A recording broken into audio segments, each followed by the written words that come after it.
सभी को सादर नमस्ते। आज की इस वीडियो में आप सभी का हार्दिक स्वागत है।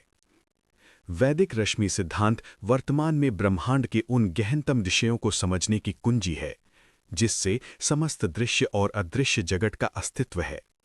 इसे ही सत्य विद्या अर्थात स्थायी तत्वों का विज्ञान कहते हैं। ऋषियों की वैदिक परंपरा में 3 तत्वों को अनादि और स्वयंभू माना गया है। वे हैं ईश्वर, जीवात्मा और प्रकृति।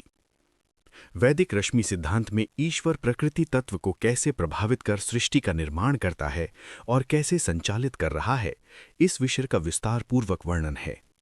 वैदिक रश्मि सिद्धांत प्रकृति तत्व की व्याख्या के साथ उत्पत्ति क्रम में आने वाले सभी पदार्थों काल, महातत्व, अहंकार तत्व, मनस तत्व, पश्यन्ति ओम, सप्त व्याहृति रश्मियाँ, 11 प्राण रश्मियाँ, 12 मास रश्मियाँ, 6 ऋतु रश्मियाँ, 5 महाभूत, ग्रह एवं तारे, तारों में नाभिकीय संलयन, आकाश गंगाएं, सृष्टि स्थिति का विस्तार पूर्वक व्याख्यान करता है।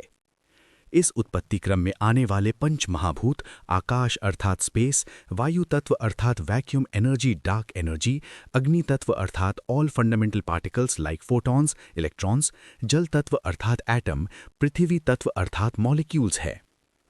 वैदिक रश्मि सिद्धांत के ग्रंथ के रचयिता आचार्य अग्निव्रत जी हैं, जिन्होंने ऋग्वेद के व्याख्यान ग्रंथ ऐतरेय ब्राह्मण ग्रंथ का भाष्य कर वर्तमान आधुनिक विज्ञान को नई दिशा प्रदान करने का कार्य किया है।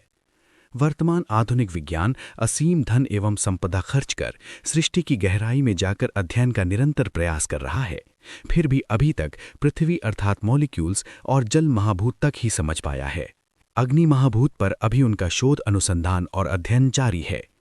उसके बाद गहराई में जाकर उन्हें वायु महाभूत और आकाश महाभूत का ज्ञान होगा।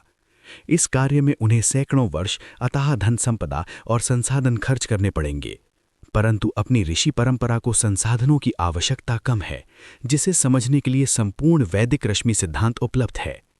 वैदिक रश्मि सिद्धांत एकमात्र माध्यम है जिससे विज्ञान और मानव समाज को ऊर्ध्व गति प्राप्त होगी, अतः इसका अध्ययन अध्यापन सभी विचारशील लोगों के लिए अत्यंत आवश्यक है। इस प्रकार की ज्ञानवर्धक वीडियोस के लिए हमसे जुड़े रहिए। धन्यवाद।